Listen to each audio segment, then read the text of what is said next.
Now today we will discuss about the velocity of electromagnetic wave. तो electromagnetic wave जो होती है वो दो फील्ड से मिलकर के बनी होती है, इलेक्ट्रिक फील्ड और मैग्नेटिक फील्ड, और वो एक दूसरे के परपेंडिकुलरली ऑक्सीलेट करते हैं और इनका जो ऑक्सीलेशन का जो डायरेक्शन रहता है वो इलेक्ट्रोमैग्नेटिक वेव के प्रोपोगेशन के जो डायरेक्शन ऑफ वेलोसिटी होता है इलेक्ट्रोमैग्नेटिक वेव का उसके जस्ट परपेंडिकुलर रहता है। अब इत्तेफाक से अगर मान लीजिए ये कंडीशन ऐसी है कि इलेक्ट्रोमैग्नेटिक वेव का जो प्रोपोगेशन है वो आपका इस एक्स डायरेक्शन में है, this is the direction of propagation of electromagnetic wave. तो इलेक्ट्रिक फील्ड और मैग्नेटिक फील्ड का जो ऑक्सीलेशन होएगा वो या तो एक का वाई डायरेक्शन में तो दूसरे का जेड डायरेक्शन में होएगा। तो मान लीजिए ये आपके पास इलेक्ट्रिक फील्ड की डायरेक्शन है, इलेक्ट्रिक फील्ड इधर ऑक्सीलेट कर रहा है वाई डायरेक्शन में, तो यहाँ पे ये इलेक्ट्रिक फील्ड अपने किसी एम्पलीट्यूड के अंदर वाई डायरेक्शन में ऑक्सीलेट कर रहा है। तो मैग्नेटिक फील्ड का जो ऑक्सीलेशन होएगा वो जेड डायरेक्शन के अलोंग होएगा, यानी कि जेड एक्सिस के अलोंग होएगा। दूसरी चीज कि हमेशा इलेक्ट्रिक फील्ड और मैग्नेटिक फील्ड एक दूसरे के साथ सेम फेज में ऑक्सीलेशन करेंगे। तो यहाँ पे अभी याद देखिएगा कि ये जो मैग्नेटिक फील्ड का जो ऑक्सीलेशन है वो इस डायरेक्शन में होएगा, this is the direction of oscillation of magnetic field, और ये इसके साथ सेम फेज में होएगा। जब इलेक्ट्रिक फील्ड मैक्सिमम होएगा तो मैग्नेटिक फील्ड भी मैक्सिमम होएगा, जब इलेक्ट्रिक फील्ड जीरो होएगा तो मैग्नेटिक फील्ड भी जीरो होएगा। सेम फेज में ऑक्सीलेशन का ये मतलब होता है। बस ऑक्सीलेशन की जो एक्सिस है वो एक दूसरे के परपेंडिकुलर रहेगी। एक अगर वाई एक्सिस के अलोंग ऑक्सीलेट कर रहा है तो दूसरा जेड एक्सिस के अलोंग ऑक्सीलेशन करेगा। और डायरेक्शन ऑफ वेलोसिटी जो है, जैसा कि यहाँ पे बताया, ये डायरेक्शन ऑफ वेलोसिटी सी जो है वो एक्स एक्सिस के अलोंग रहेगी। इसको मैं आगे एक्सटेंड करके देखता हूँ, देखिए ये आगे एक्सटेंड कर देता हूँ। This is the direction of velocity of propagation of electromagnetic wave. ये इलेक्ट्रोमैग्नेटिक वेव के प्रोपोगेशन की डायरेक्शन होगी। इस डायरेक्शन में एक्स एक्सिस के अलोंग ये इलेक्ट्रोमैग्नेटिक वेव जो है वो ऑक्सीलेशन कर रही है अपना, वो एक्स एक्सिस के अलोंग इलेक्ट्रोमैग्नेटिक वेव प्रोपोगेशन कर रही है अपना, एक्स डायरेक्शन में प्रोपोगेशन कर रही है।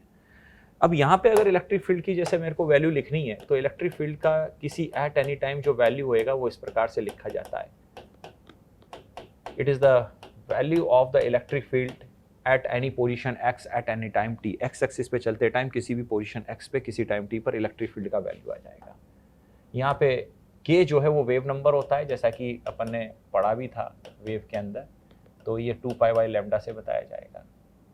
लैम्डा इलेक्ट्रोमैग्नेटिक वेव की जो है वो वेवलेंथ होती है, it is the wavelength of the electromagnetic wave. Electromagnetic wave की फ्रिक्वेंसी भी होगी, ये एंगुलर फ्रिक्वेंसी ओमेगा की जो वैल्यू होती है it is 2 pi F. Magnetic field की जो वैल्यू होगी किसी भी टाइम टी पर जब इलेक्ट्रोमैग्नेटिक वेव मीडियम में प्रोपोगेशन कर रही हैं, तो आप देखिए इलेक्ट्रोमैग्नेटिक वेव के अंदर इलेक्ट्रिक फील्ड और मैग्नेटिक फील्ड दोनों के लिए जो फेज की वैल्यू है, दिस इज द फेज, ये हमेशा सेम में आता है। तो यानी कि इलेक्ट्रिक फील्ड और मैग्नेटिक फील्ड इलेक्ट्रोमैग्नेटिक वेव के प्रोपोगेशन के दौरान सेम फेज में होता है। जब इलेक्ट्रिक फील्ड जीरो हुआ इस जगह पे तो मैग्नेटिक फील्ड भी जीरो हुआ, यहाँ पे इलेक्ट्रिक फील्ड जीरो हुआ तो मैग्नेटिक फील्ड भी जीरो हुआ, यहाँ पे इलेक्ट्रिक फील्ड मैक्सिमम हुआ ई नॉट एम्पलीट्यूड का तो मैग्नेटिक फील्ड भी अपना मैक्सिमम एम्पलीट्यूड बी नॉट का हो गया। यहाँ पे देखिएगा ऑक्सीलेशन की डायरेक्शन एक दूसरे के जरूर परपेंडिकुलर है, लेकिन एक फील्ड जब मैक्सिमम वैल्यू अटेंड करेगा तो दूसरा फील्ड भी अपनी मैक्सिमम वैल्यू अटेंड करेगा। इस तरह से ये ऑक्सीलेट करेंगे। और यहाँ पे इनकी जो डायरेक्शन रहती है वेलोसिटी की, उसकी डायरेक्शन इस प्रकार से लिखी जाती है E cross B divided by magnitude of E cross B vector के अकॉर्डिंग। ये डायरेक्शन आ जाएगा, ये यूनिट वेक्टर है इलेक्ट्रोमैग्नेटिक वेव की वेलोसिटी का। इलेक्ट्रोमैग्नेटिक वेव की जो वेलोसिटी की डायरेक्शन रहती है, यानी कि वेलोसिटी की डायरेक्शन में जो यूनिट वेक्टर रहता है वो राइट हैंड थंब रूल से भी आप देख सकते हैं, E क्रॉस B आप कीजिएगा तो अगर E क्रॉस B करेंगे तो डायरेक्शन एक्स एक्सिस के अलोंग ही आ जाएगी। This is the direction of propagation of electromagnetic wave या इलेक्ट्रोमैग्नेटिक वेव की वेलोसिटी की डायरेक्शन। किसी भी एक्स एक्सिस पे चलते time at any point x पे किसी भी टाइम टी पर आप उस टाइम टी पर इलेक्ट्रिक फील्ड का कितना वैल्यू है वो देख सकते हैं। इस instantaneous value at position x at any time T, और यहाँ से आप मैग्नेटिक फील्ड की वैल्यू भी एट एनी टाइम टी देख सकते हैं। It is the instantaneous value of electric field and magnetic field in electromagnetic wave, and these two fields are in same phase and oscillates perpendicular to each other. Electromagnetic wave की जो velocity होती है free space में वो light की speed के बराबर ही मानी जाती है वैक्यूम में या फ्री स्पेस में, और वो होता है 1/√ऑफ permeability of free space into permittivity of free space, इसके बराबर रहती है।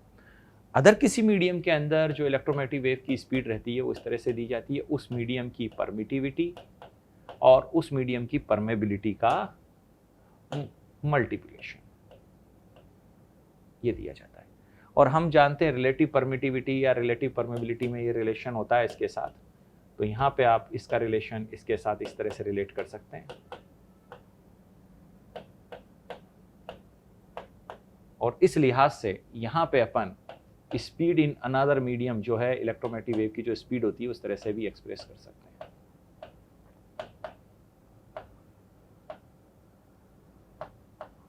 ये रिलेटिव परमिटिविटी और रिलेटिव परमेबिलिटी का मल्टीप्लिकेशन आ जाता है अंडर रूट में नीचे की तरफ। एंड अगेन ये जो टर्म होती है under root of relative permeability और रिलेटिव परमिटिविटी, इनका अंडर रूट में जो इनका मल्टीप्लिकेशन है उसकी value speed of light in vacuum divided by speed of light in medium होता है। और ये जो रेशियो होता है ये कहलाता है रिफ्रैक्टिव इंडेक्स ऑफ मीडियम, उस मीडियम का रिफ्रैक्टिव इंडेक्स जिस मीडियम में ये इलेक्ट्रोमैग्नेटिक वेव चल के जा रही है।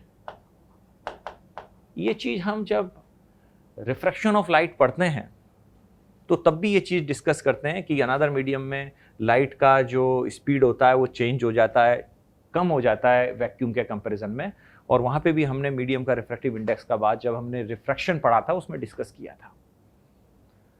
तो ये जो टर्म होती है रिफ्रैक्टिव इंडेक्स, उसको स्मॉल एन से जनरली हम जाहिर कर देते हैं। v is the speed of light in medium and c is the speed of light in vacuum, और n जो है उस मीडियम का रिफ्रैक्टिव इंडेक्स है जिस मीडियम के अंदर लाइट की स्पीड v से बताई जाती है। सेकेंडली, ये जो इलेक्ट्रोमैग्नेटिक वेव अगर मान लीजिए वैक्यूम के अंदर चल के जा रही है x डायरेक्शन में, तो इलेक्ट्रिक फील्ड और मैग्नेटिक फील्ड के साथ लाइट की स्पीड को इस तरह से भी रिलेट किया जाता है कि speed of light is equal to ratio of the electric field at any instant divided by magnetic field at any instant. Vacuum में जब लाइट चल रही है तो उसकी स्पीड c होएगी फ्री स्पेस में, और इसकी वैल्यू 3 × 10⁸ मीटर पर सेकेंड होती है लाइट की स्पीड वैक्यूम के अंदर। और किसी भी इंस्टेंट पे जो लाइट की स्पीड होती है तो उस इंस्टेंट पे कितना इलेक्ट्रिक फील्ड का वैल्यू है और उस इंस्टेंट पे कितना मैग्नेटिक फील्ड का वैल्यू है, उनका जो रेशियो होता है वो हमारे को लाइट की स्पीड का वैल्यू वैक्यूम के अंदर दे देता है। इवन लाइट की स्पीड या फिर इलेक्ट्रोमैग्नेटिक वेव की स्पीड, ये इलेक्ट्रोमैग्नेटिक वेव की भी स्पीड हो जाएगी। इलेक्ट्रोमैग्नेटिक वेव में इलेक्ट्रिक फील्ड का कितना वैल्यू और मैग्नेटिक फील्ड का कितना वैल्यू, इसका रेशियो ले लेंगे तो ये इलेक्ट्रोमैग्नेटिक वेव की स्पीड आ जाएगी।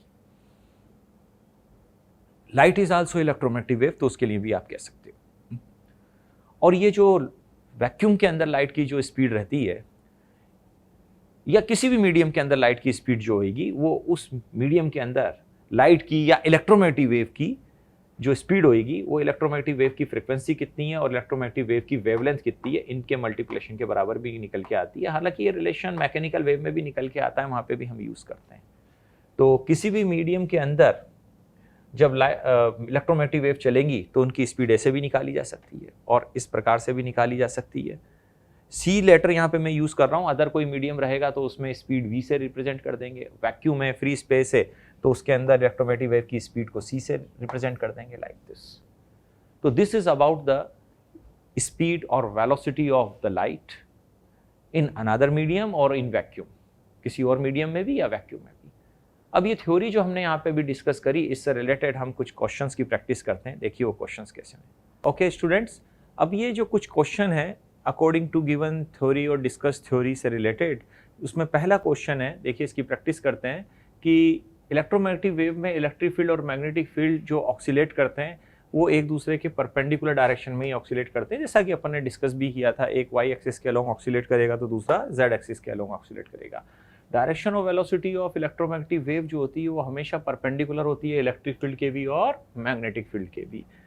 ओके, इलेक्ट्रोमैग्नेटिक वेव में इलेक्ट्रिक फील्ड और मैग्नेटिक फील्ड का जो ऑक्सीलेशन होता है वो हमेशा सेम फेज में होता है, जैसा कि डिस्कस भी किया था। एक मैक्सिमम होगा तो दूसरा भी मैक्सिमम ही होएगा।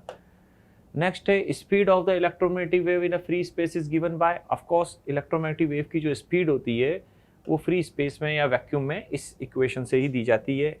वो लाइट की स्पीड के बराबर ही होती है। Speed of electromagnetic wave eight any time given by, तो इलेक्ट्रोमैग्नेटिक वेव की जो स्पीड होती है वो जैसा भी डिस्कस भी किया था थ्योरी में कि किसी स्ट्रेंथ पे इलेक्ट्रिक फील्ड और मैग्नेटिक फील्ड के रेशियो के बराबर होती है, C = E/B। Refractive index of medium can be given by, तो मीडियम का रिफ्रैक्टिव इंडेक्स अपन रिलेटिव परमेबिलिटी और रिलेटिव परमिटिविटी के मल्टीप्लिकेशन के रूट के बराबर भी बताते हैं, ये डिस्कस भी किया था। नेक्स्ट है refractive index of the medium can be given by, और मीडियम का रिफ्रैक्टिव इंडेक्स जो है इलेक्ट्रोमैग्नेटिक वेव की जो स्पीड रहती है वैक्यूम में और इलेक्ट्रोमैग्नेटिक वेव की स्पीड जो किसी मीडियम में रहती है उनके रेशियो के बराबर होता है उस मीडियम का रिफ्रैक्टिव इंडेक्स, तो ये भी स्टेटमेंट ट्रू है।